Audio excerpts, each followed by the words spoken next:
LafayetteBeatz. Holla. LafayetteBeatz, downtown. It's hot as a mug out here. It's Miami. Gonna get ready to go in. Day 3. It's it, man. Beat camp. Miami. Holla at LafayetteBeatz. We in the building. Y'all already see it. We all in this camp, man. Beat camp, Miami. It's live. It's going down. You already know what it is. Day 3. Holla at man.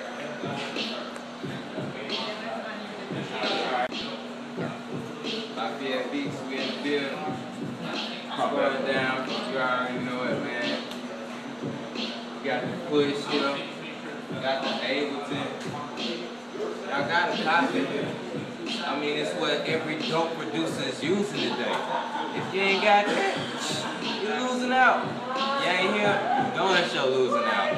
Beat count.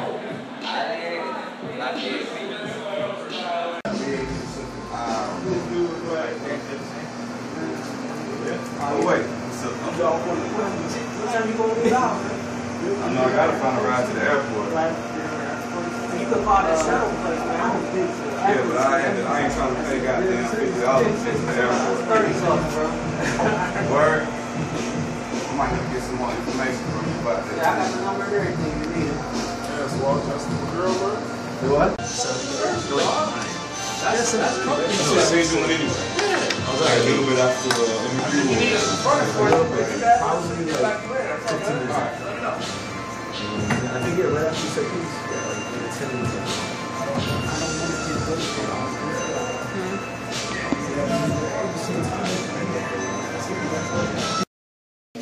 Yeah, it's like having the MPC itself now instead of my 4,000. Because when I started working with No IDs, I sold my MPC 4000 and when it got a MacBook Pro.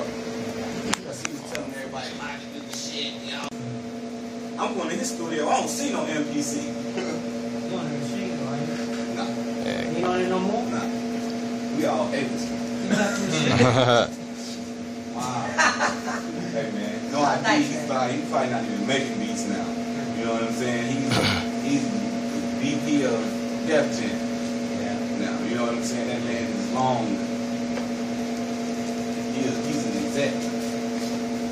But he's still making beats. He knocking those out. When it comes to like the whole Ableton thing, because I know they help support like a lot of people, producers that use their software. How did all that work out? Like, did they reach out to you, or how did that whole thing work?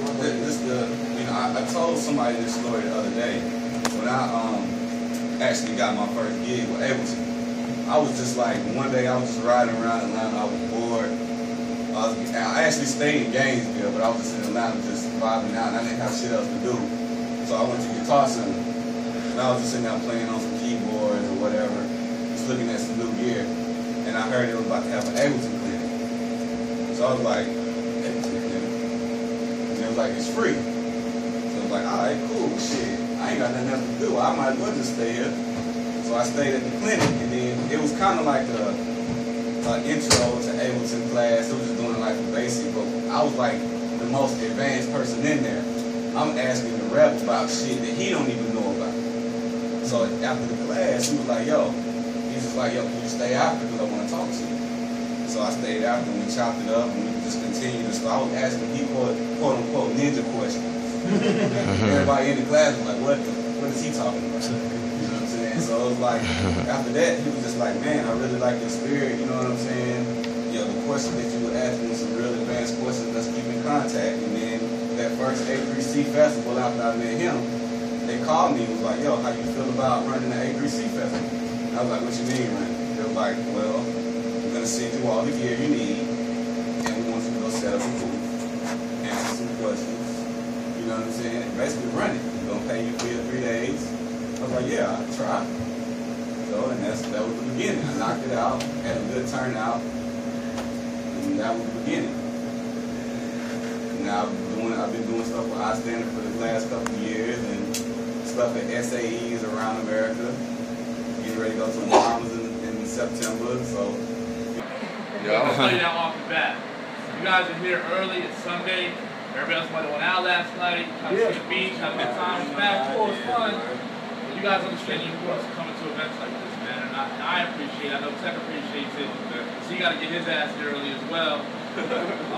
Anybody signed up for the Ableton or the Native Instrument stuff today? We're just going to kind of start with the end of yesterday. So we didn't go yesterday, you were supposed to go. We're just going to start you today. Just make sure you kind of keep a mental time of your 15 minutes in there. We've got to get everybody on today. I don't have to have anybody be mad and couldn't get on. You know what I'm saying? It was scheduled. So after this, once everybody else gets here, when they're done partying, we have another town hall out here. I'm going to start setting the food around 1 o'clock. It's just for VIPs today, unfortunately, because we only have enough for you guys. Yeah, man, take some pictures today. Post some shit. BCAT hashtag. I'm at Mobile Status if you want to follow me personally on Twitter and Instagram. Repost a lot of shit. Last day, man. Let's make it count.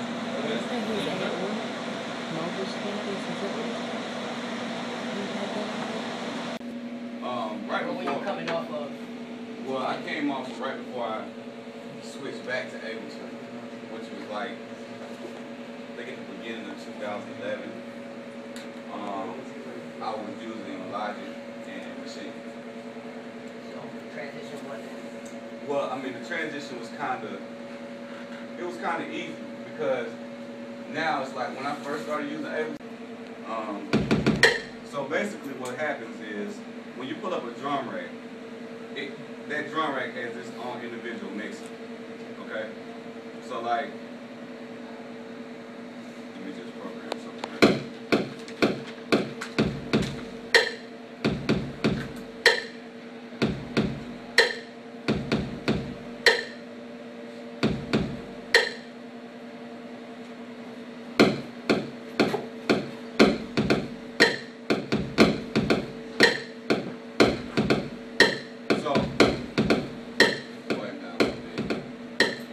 Drum rack comes with its own mixer. So right here, as you can see, I can mix from right here. I got individual volume control over every sound that's in this drum rack.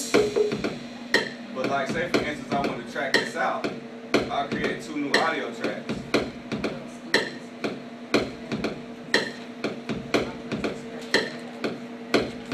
Now see, I want to track these drums out now.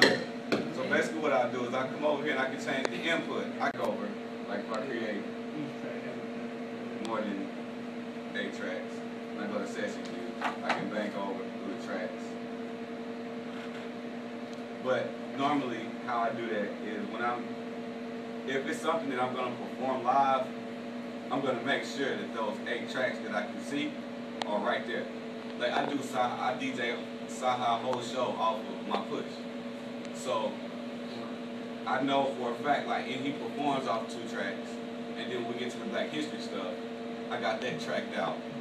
I made stems, drums, bass, samples, keys, and I got those certain groups set up so I can see everything right here for every track, and I got that element of each track on its particular track. So while he's performing live, I can bring in another drum break from somewhere else, I can drop a sample loud, go over here to my note mode and with a MIDI track and play some shit live while he performing, you know what I'm saying? And I got access to see those first primary 8 tracks that I need to be able to see right here. Mm-hmm. So I can do all my beats and my solos and all that stuff like that from here. And one more question, how do you go, when you're playing live like that, how do you go from song to song without reloading a whole, one project and load another one? Well, I build the stems. Like, I build my stems. I put like the whole show is here. It's one big project? Yeah, it's one big project. So every time I go 3 on beat 10. Y'all want to go home yet? Hell no. That's what it is. All right, listen, man. Damn, you guys, so I don't want to go guys like a that. spiel for today. Then we're gonna get everything situated and started. A couple things switching around, so just pay attention real fast. If you had a 12:30 critique, move everything back to 1:30. If you had a 1:30, move back to 2:30. Okay, unfortunately, because a little mix up with some of the people that were supposed to be here today, but we're good. For anybody who didn't get a chance to be in yesterday's event that purchased the VIP pass, who wants to play some beats today before we start the beat cipher, we're not going to do a full-blown showcase, we just don't have enough time for it. But if you guys want to have your music heard, I have about 5 more slots available if you purchase the pass. Jess and Chas want to play a song. come see me after this. Just bring me your flash drive, and we'll set it up here, and then I'll call you up on the time as you were in order. VIP room just for VIP today. Unfortunately, I don't have enough food for everybody like we gave you guys yesterday. That'll be open around 1:15. One other thing too, definitely make sure you guys check out the IK Multimedia Room. IK's been our sponsor since we opened the doors at iStandard. You know what I'm saying? Those guys have incredible products. They support everything we do. I mean, Derek's in there, you know, working his butt off to show you guys all the new stuff from T-Racks to, you know, all the other software that they have over there and some of the new hardware they have as well, like the iLoud and whatnot. So definitely check Derek out. The classes are going to work out today. First class, we have 12:30, which will be right after this. Classroom right here, A. Stoney will be doing the advanced users demo for the machine studio. We'll be doing anybody's Ableton one-on-ones over here if you guys already got signed up. And the way that's going to work out is anybody who was supposed to go yesterday, who didn't go yesterday, who's here, we'll text you if you're not. And if you miss your slot, unfortunately you miss your slot. Classroom C, right back there when you first walk in, is working with artists and creating a sound. With Ben Deal, Illmind, and I think Infamous is going to sit on that one as well. And then in Classroom D, like I said, IK Multimedia is at 1:30s, the 1:30s, and 2:30s. If you're not up here on the board and you purchased the LafayetteBeatz, you already know what it is. Downtown Miami, we in the count. Everybody going to the class. And you know it. I'm going to learn more. Holla at me. I'm gonna grab it. I'm Instagramming.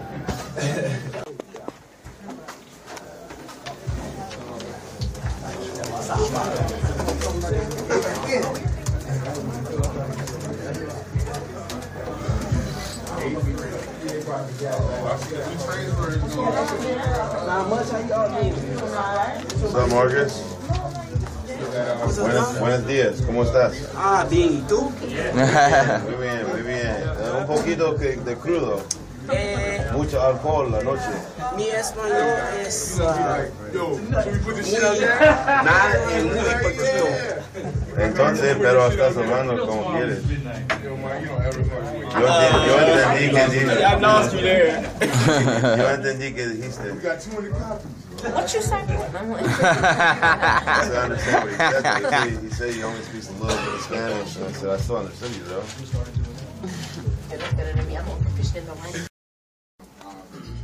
As a producer, there are a lot of ways to try to get on and try to get placements and things like that. But one of the most important things you can do when crafting your sound is crafting your sound around an artist and kind of either building your own artist or finding somebody who's relatively on the ground who's working really hard that you can kind of come up with. We're going to have a conversation with these gentlemen about that.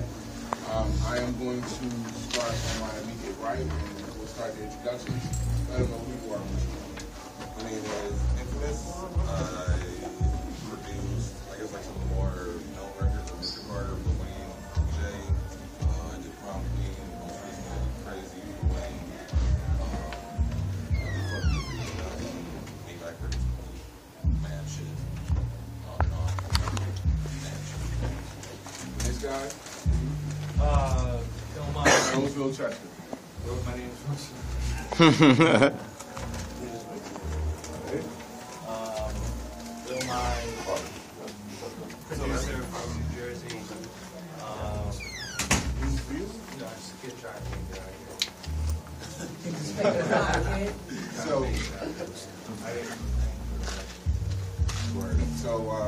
you know, you mentioned a lot of work with Wayne. When you first started, you know, producing, who were some of the first artists that you worked with? Wayne. Like my story is a little different. Like I started DJing in like 97. And then back in 98, 99, like I won the world class DJ, and I was over 8-track and Craig with a group called the Allies back in the day. Like that whole movement for a little while around 2004. I stopped. I had kind of played guitar my whole life, so I started rock band. We got signed by Columbia, dropped, that's how the game is. And just out of luck, my studio developed, who I was in a DJ crew with back in the day, was Wayne. And I had always made beats just fucking around, like whatever, but it was really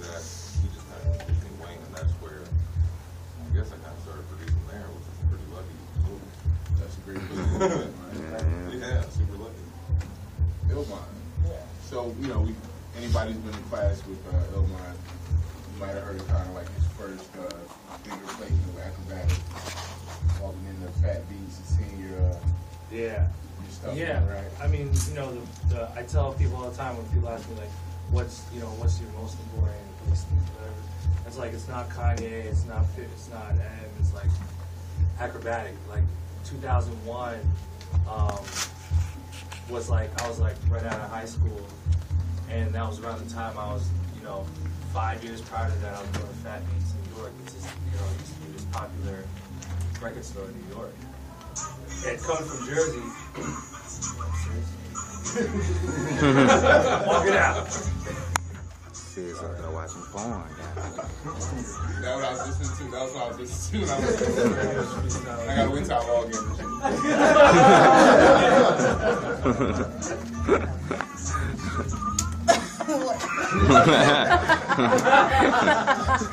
Turn off.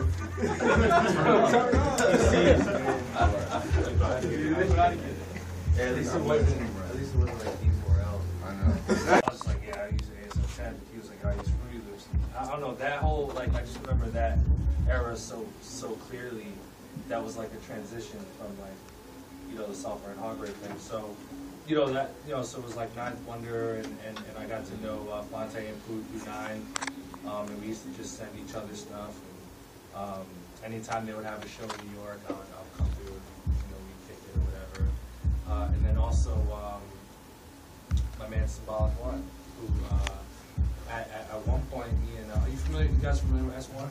Mm. For those who aren't, he S1 produced Power for Kanye, Best Thing I've Ever Had for Beyonce, Murder to Excellence, Watch the Throne, a bunch of stuff from Madonna, and a bunch of records. But it's funny with him because I met him in 2002, and you know, he was grinding like 5 years before I even started, so he was like really on the grind at that point. And at one point we had the same management, so we put together a compilation called The Hard One Mind that we released on BBE Records in 2005. And it's on Spotify. Go to Spotify. Yeah, it was vinyl and CD. And you know, that even opened up the door even more because that was a compilation where me and S1 were producing everything, but we had a bunch of artists that would jump on these songs. So that was like an opportunity for us to craft an album and reach out to people. So, you know, we had Fonte, we had, you know, Chip Fu from Fushnikins, Elder Sensei, just a bunch of like, you know, underground guys like more on the mainstream. So that was an interesting era for me because that was like me cultivating relationships. And then also Beat Society was a big thing. There was this live beat showcase called Beat Society that started in '99 in Philly. And it was a live producer showcase, just kind of like istandard, but it wasn't a battle. It was more of like a showcase. And we would all have our hardware. So I remember in 2002, I did a Beat Society showcase, and it was me, Kanye West, 88 Keys, and J-Ski, Philly. Yeah, and this was like before College Dropout. So it was before like Kanye Superstar, but like right after Blueprint Kanye. So like Get By was out and all those records that Kanye did. So that opened the door for me too, because that was like the beginning of that whole Kanye West shit. I remember at one point I was just, you know, I was a kid with no placements, you know, playing my beats, and then Kanye's sitting over here, and like I hear him like standing up, go Illmind, go, like doing shit like that. It was like Kanye as a producer, you know, as just like a beat, like a hungry beat maker or whatever. So just those little experiences were, you know, really instrumental for just building up my future as a producer. So, you know, Wayne, you're in the studio with Wayne, like, kind of tell us about the vibe. I mean, you started as a session player, you're kind of sitting there watching other guys come in, they're giving Wayne records. How do you kind of get on Wayne's wave? Like, you're trying to figure out what Wayne wants, what Wayne needs, you know, what he's looking for. How did you guys kind of sync up? Dude, that guy's the weirdest dude. That guy, you give him whatever the fuck, whatever he's in the mood to rap on is like what he takes, which is cool because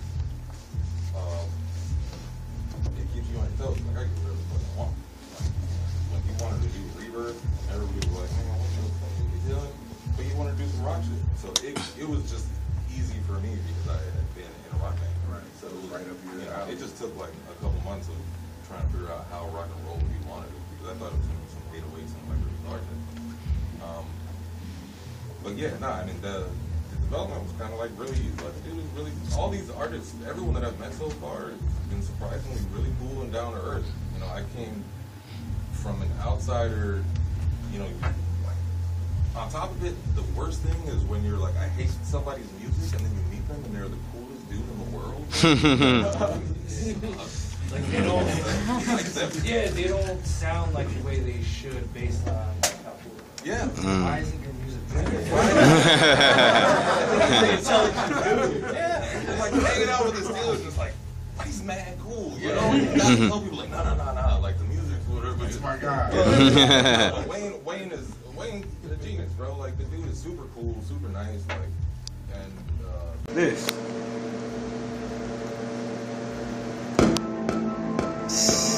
All from a sample. All from a sample. Sample to MIDI.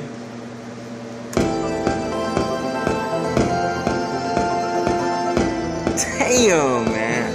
Man, I like, my girl, she'll tell you, I've been at this for like, I don't know, 10 years now. I fuck with Fruity Loop. I fuck with Logic. I even fuck with Reason every now. I don't even fuck with Reason because they got some good VSTs, you know what I'm saying? I might rewire my Logic and my Reason just because they got some good VSTs. Right. But no DAW I have yet to come across does that shit. That right there, like I ain't gonna flex. I got Ableton, but I don't even fuck with it like that, you know. But you put my mind to a whole nother level on Ableton. Then, man, I did not know you could do that. In man, what? That right there inspired me right then and there. I gotta go get the Ableton. I gotta get a push too. Yeah, I ain't gonna flex. I gotta get a push. Definitely want to get into that, man. I got. Yeah, we don't want that melody. We can come over here and make our own. Delete that. Not that.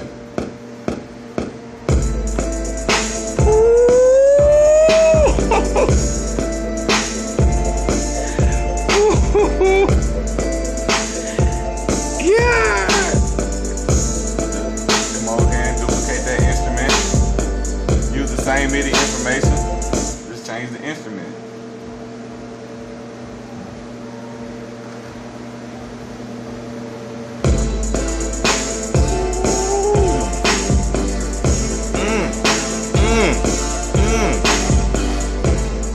Come over here and turn it into a synth.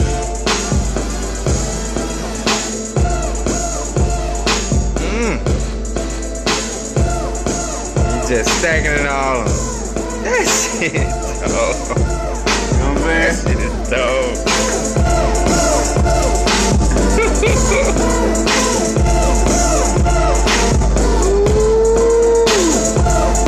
know what I'm saying? It's just a matter of just being creative, man. Bro, you inspired me a whole lot with this Ableton, man. I really appreciate this shit, man. Like, just coming out and speaking to us, I appreciate that shit. No bro. problem, man. Man, I just for the camera view. That's how we do it. LafayetteBeatz. Y'all already see it. We in here on the 101 session. Yes, sir. It's going down. Beat Camp Miami. We out here. We out here. Man, I appreciate that, bro. No problem, Shit. man. On stages across the country, even up into Canada. And the percent of producers that get placements is very small compared to the showcase producers. Not to say no one here's going to get a placement because numbers are numbers, and you know you guys are 20-something out of 1,000, so 2% may get one. We're going to talk a little bit about how these guys really got their first placement, maybe your second placement. I know you have a few now, like you guys are building the catalog up and whatnot. So give them a little background information, just the standard J Hatch greeting. Where you from? How'd you guys meet? Like a little background on Rock, man. Well, first off, I'm Rock. That's me. I'm rocking. I like the runners. Like the way. Nah, we met. I'm from Pennsylvania, like the Philly area, Westchester, Pennsylvania, to be exact. And he's from Miami. We came up, we moved from high school. We met in math class, and we just started working from there about 2008. Probably 2008, and then by 2010 we moved down here. We just tried to start networking and music, and going to clubs, meeting DJs, meeting random artists, local artists, and just started working from there. And then we really just started making beats, making all type of shit, trying to make pop, R&B, hip hop, trap, yeah, just staying well rounded. And from there we just started like emailing. Probably around like when I was a junior and senior, we started emailing people through Twitter. We started networking through Twitter, and then we first linked up with East and Philly. So we still had like the nappy braid. Yeah.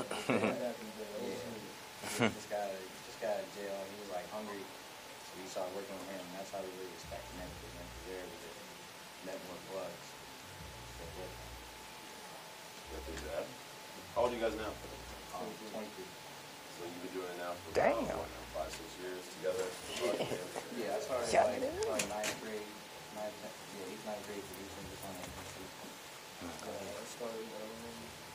I started like 06, 07. That's the first time I started working out with FNC studio. I just started doing that shit every day, you know what I'm saying? Just standard, learning new shit, you know what I'm saying? I was raised in like a church, so like I've been like a church musician for a long ass while, so I just started, the more instruments I started playing, I just started implementing that in the beats and just, you know what I'm saying, developing the sound. And so when I met him, you know what I'm saying, he had a real dope like vibe as far as like, you know what I'm saying, like hip hop and shit, like, you know what I'm saying. I was just, you know what I'm saying, doing whatever, like that was raw, you know what I'm saying, being in my own, like just making track beats and shit, you know what I'm saying, and all that. And, you know, I used to emulate like Cool and Dre and all that shit, you know what I'm saying, just being from down here. And we had, you know what I'm saying, with artists, you can tell them like what kind of lane, what kind of zone you're trying to fill into. And that way, you know what I'm saying, your music comes out there, you know what I'm saying, more synergy, people feel it, you know what I'm saying? So we got the first placement, right? What was the second one after you? And after Meek Mill, we started working with Mass Like Mine. Okay. Yeah. Because we were making, how did we meet him? It was through you, it was A&R Sarah J. Oh, yeah, Sarah J. A&R and Sarah J. Eric Mendelsohn was talking. I've heard a lot of bad things about her, but I don't know. Yeah, that was a good. I don't really have a personal relationship, so I can't really say. I just knew it through Twitter, and I knew she sent beats to people, so I was like, I want to send some beats. Now I think she takes like half credit for the beats, which is bad. But I met her down here at one time at a conference, and she liked my stuff, so I just kept sending her stuff. And she, we were making like a lot of R&B, like live Justice League type sound stuff at that point. So Mass Spike was really trying to get that stuff. So we like, she hit me up, Sarah J hit me up, like Mass Spike wants some stuff. And Mass Spike hit me up, like, we're going to do Atlanta, like, let's work. So then we just went to Atlanta a couple times, like probably once a month, once every 2 months for a good week. And just worked. And through him, and then we met like Young Play and a bunch of Maybach people, and that was cool. Like we met some great engineers. But after Meek Mill was Mass Like Miles, and then that was like when we first started working with Meek Mill. I was like 2010, 2011. So we were still just. You didn't really pop off to the national level until what, 12, right? Yeah, pretty much till that first thing. Do you guys have a manager? Yeah. When did you find you needed a manager? After how many placements, or like how long into since the inception of Rocket Man? Like when did you say, you know what, we need a manager now? I'd say 2000, probably like 2 years into it, when we really realizing like people not. There's some places we can't go. There's some people we can't help. We don't have to do so. There's people that can get us in the studio. So we just kind of like found. Who's your manager? Right now, our manager is female. Oh yeah. That's what's But we have a whole team behind us. We have another manager named Herb. He's a machine gun player. we met him first. He's kind of like, oh, you're not Machine Gun Kelly? No. Oh, shit. I'm like his little brother. I'm like his badass little brother. But yeah, like we met Irv probably around 2011. And he's like our mentor. I go to him for everything. And he knows kind of like what's his background? Is he a producer or management or labels he used to work for? LafayetteBeatz, you already know what it is, man. We just got a class, man. It's finna go down. We're finna have a celebrity beat cycle. It's finna be live right now. Y'all finna check out how the real big time producers do it when it comes to the beat battle. LafayetteBeatz, we in here. I live in fuck me up. PR, right over here on the side, please. PR.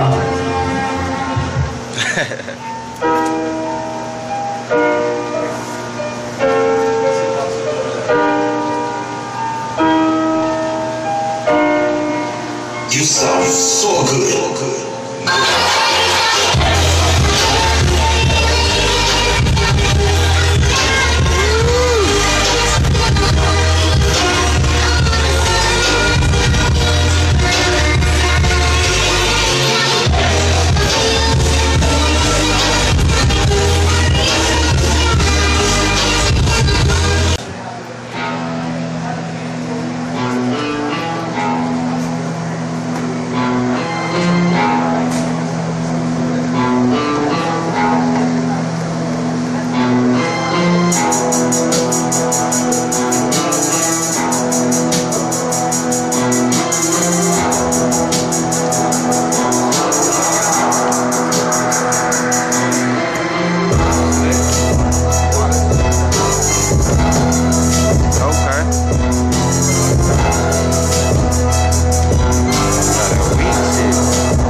Alright, what tracks, bro? Alright, Sony. Say peace to Stoney, clap it up to Stoney for being with us this evening. You saw how durable that was though, right? Hold on, tell the boy, for some reason it's not real. Hold on. This device cannot be opened because the file system is not recognized. You just got an official signature from Stoney on the machine. Yeah, she stepped on.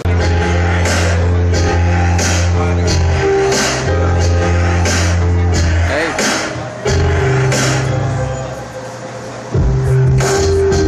Okay. Alright, y'all. Clap it for Haji made from Queens, man. Haji, grab your flash drive, bro. I want to see the flash drive. Alright, next up we got. Shit, let's do Lonnie Pythons. You hear Lonnie?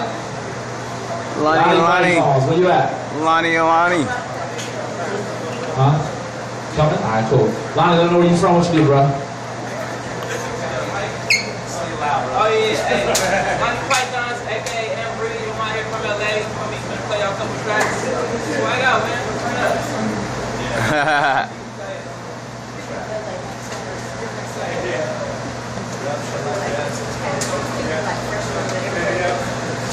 And I'm the biggest, showing up, and I'm the prettiest. Showing up, and I'm the baddest mofo down around this town. Showing up, and who am I? Showing up, who am I? Showing up.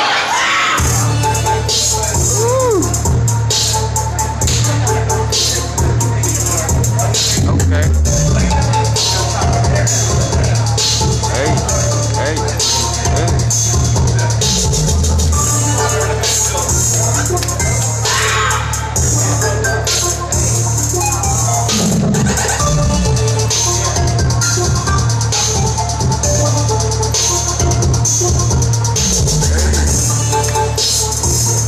Alright, clap it up one time. What's the next track, bro?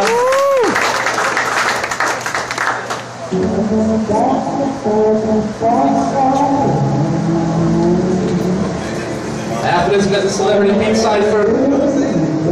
Check one. Here we go.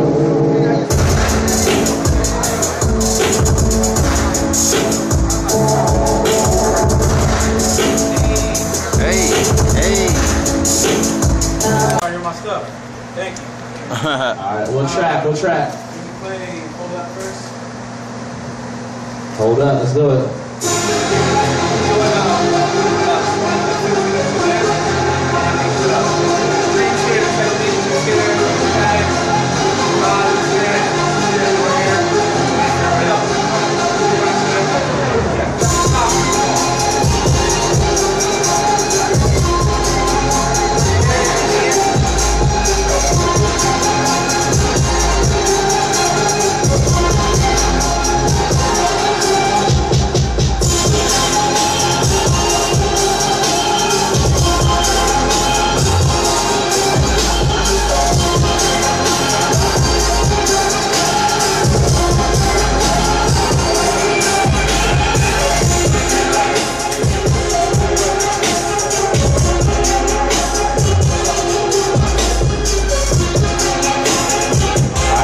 Uncle Dez, what next track, bro?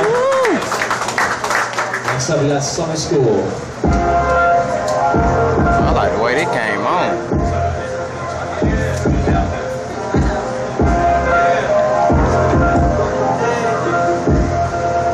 I got Taylor Boy, the H&S Productions after that.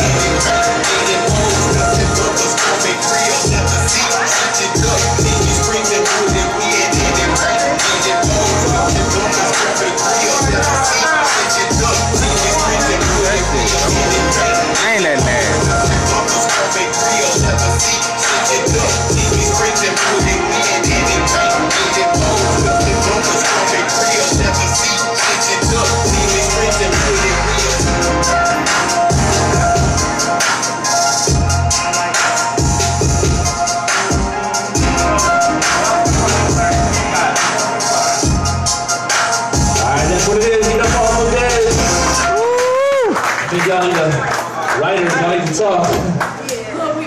Yeah, cool. Alright. Now, play it up for LafayetteBeatz one time, Alright, back to Taylor Boy. What that fucking shit. Alright, let's go. So we already gave the intro. You from Miami, right?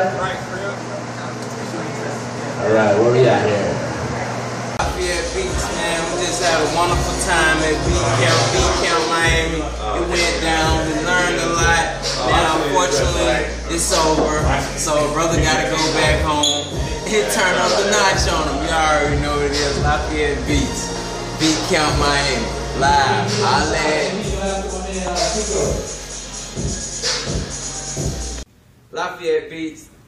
It's it. And the Beat Camp, Miami. We live. Had plenty of fun. Learned a lot. Upcoming producers out here networking. Not even just producers, man. We got songwriters. We got all kind of people out here. Engineers. It's live. Check us out, LafayetteBeatz. Holla at me. Dip on out. Alright, done.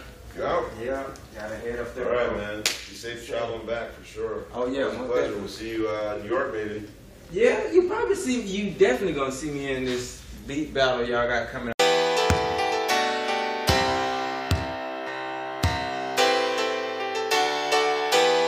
LafayetteBeatz. Holla.